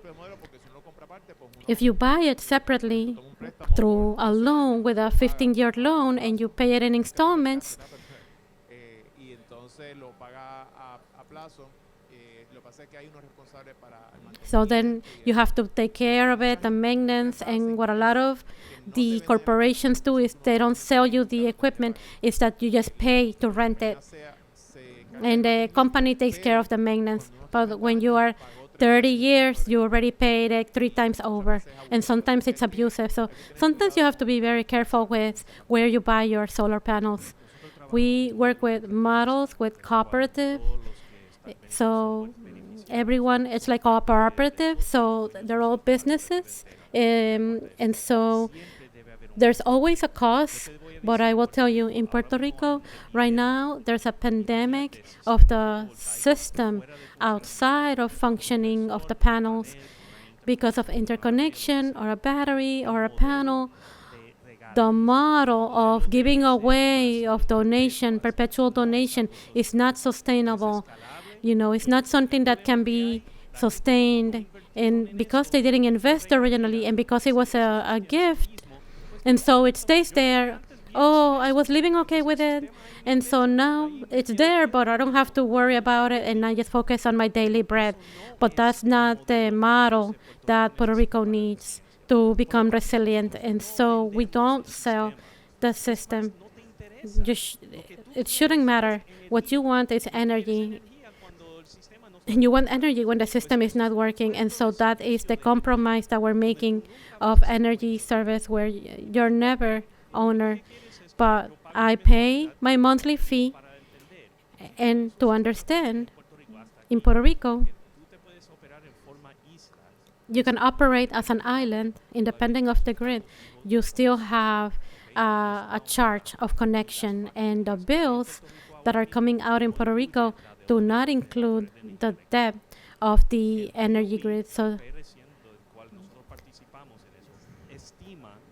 it is estimated that the bill in Puerto Rico is going to increase 30 to 50% due to the debt of the power grid that Puerto Ricans are still paying due to the bankruptcy that continues. And so we have to be sure when we make this decision that first we are creating models that are sustainable, because the installators, they only provide you with a 3-year support service for maintenance, and then $7,000 or $8,000. Who has that money to take care of the system? So you don't want to take care of that. So that's why we focus in a model of cooperative where everyone is a business owner of the panels, and we create a reserve so that we can continue to offer the services for 20 more years. We need to mention that for the cooperative, our equipment, our maintenance equipment, are all women, our team. The next director is going to be a woman as well. So what we're doing is creating the whole work, making sure that the mountain has energy, and that people that have no technical basis, now with the training, and my team is being trained, and then they're going to be certified and full of knowledge to provide for the services for 20 years or more. And very quickly, there's more than one model. There's many models, and there should be many models. The important thing is that they're not abusive with the family, because there are families that don't have the money to pay. Yes, you should charge, but it has to be something that is affordable and not abusive. Not everything works in the same context, but it just can't be abusive. Gracias. Víctor y después Betty y terminamos. So con Victor, preguntas. Ya te contestaron. okay, Victor, it's the final question. Hello, my name is Victor. I grew up in Santurce, San Juan, and my question is in relation to the taxes that the government is adding to these systems, which is the sun tax. The detail here is that Luma also has some charges. How does this impact the bill economically of the client? Or can we get an estimate of what's being used by the client, or is it discounted, or how does it work? We would need an hour for this question, but very quickly I will tell you that it's not the same thing to eliminate a subsidy than to add a tax. For example, right now the solar systems had an extension that they didn't pay certain taxes, and now that needs to be included. It's not a tax, it's just an exemption that is being taken away because now the panels are going to be more expensive, or the systems are going to be more expensive. So you have to be very careful because they always want to find a way to charge more to the people that have the solar panels, which is the sun tax, because Ruth Santiago has been a defender, ferocious defender against this sun tax in relation to that, because it's not fair, it's about justice. And so the people of Puerto Rico want to move to solar panels, but there's this interest from the fossil fuel industry, and the centralized system in which Luma is a big component that is generating this tax. And so now we are pushing through to decentralize the solar power with battery, but also the people that can actually afford it. There's many people that cannot afford it right now. So it's probable that this tax will continue, in which they want to charge, in which you pay a fee that is bigger. It doesn't matter how much you use, little or a lot, but they charge you more. So that is already charging less, charging more to the ones that consume less, and then charging to those that have the panel, the solar panel, when they only pay $4 for generating energy. In relation to that, that's all I'm going to add, because there's many ways in which these taxes can be added, these solar taxes. Right now we have the technology with the solar panels and battery that instead of charging more, we find alternatives to use the batteries that are not being used right now to solve the technical problems, and so to have the savings in other ways. So the mentality is centralized and from the last century, so we have to think, modern thought with the resources that we have, the batteries that we have in the house, the ceilings that we have on the house, and that is the struggle, and we hope that we can continue. Gracias. Sí, okay. Ruth, si quieres aportar algo, 30 segundos, es que ya tengo la intérprete debe estar súper cansada y es bien difícil interpretar. So we have the What I would like to emphasize is that in Puerto Rico, we have all the elements, including the finances, to make the electrical system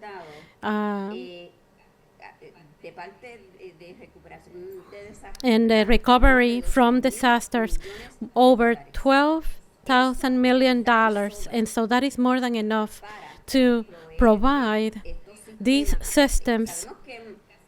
We know that half of the population in Puerto Rico does not have enough income to be able to afford the systems, the solar panel systems on their ceilings on their own. But in reality, the economic resources are there, and the people could receive it instead of reconstructing the centralized, the towers, the electrical grid, north to south. Every time there's a storm, we're going to have to fix it again. Instead of investing in that, we have to come to the 21st century, and it requires that we use that funding more in a more guaranteed way of providing safety, energetic safety, and using those funds to recovery from disaster recovery, and that people continue to pay their electric bill that are reasonable, accessible, and that guarantee the right to energy.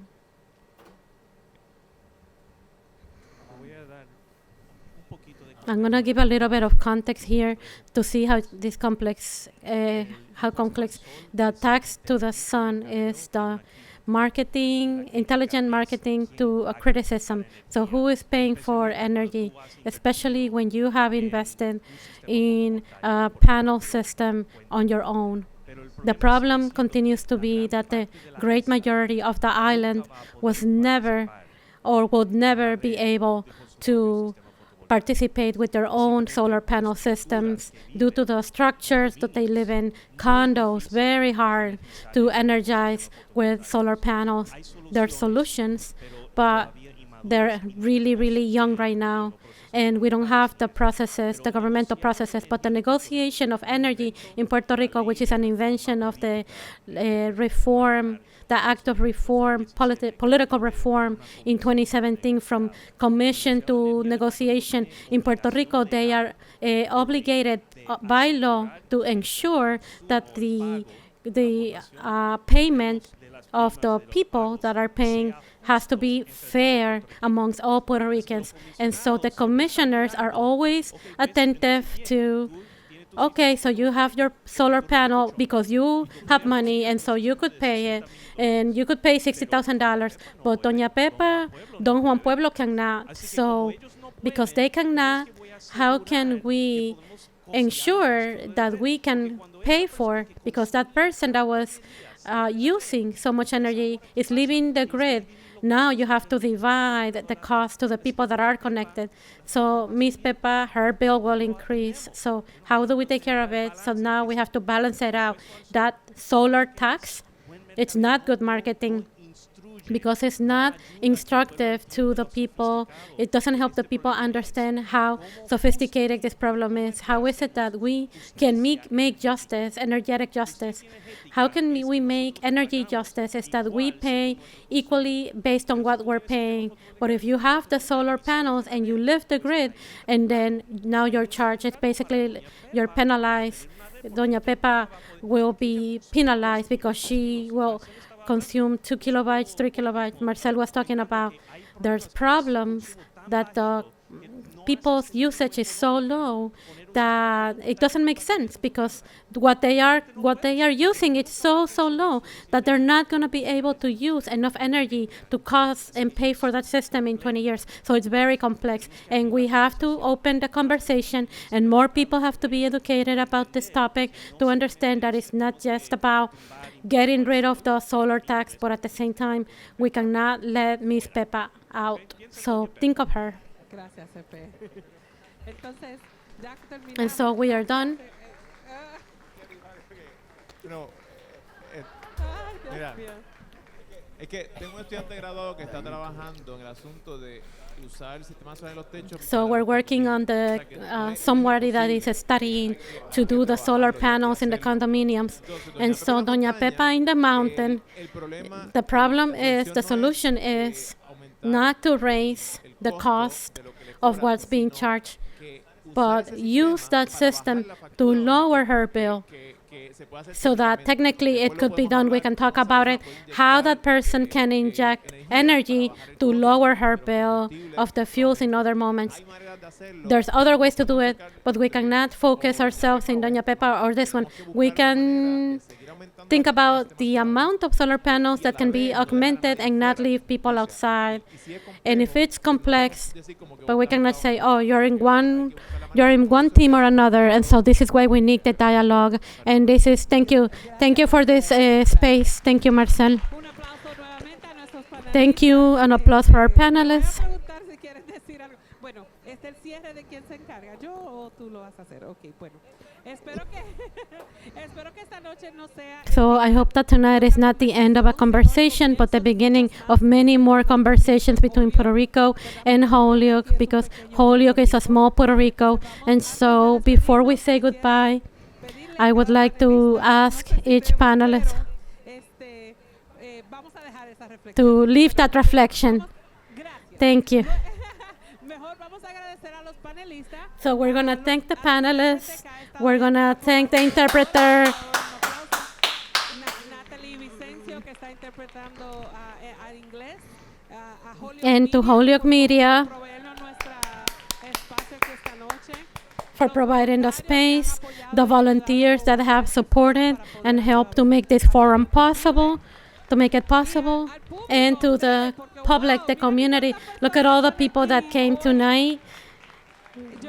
I have come to many forums and I have never seen so many residents of Holyoke and in Springfield.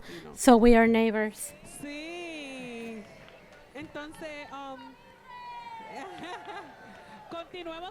So we will continue the conversation in the future. We will find more ways to collaborate, to be able to make these forums happen.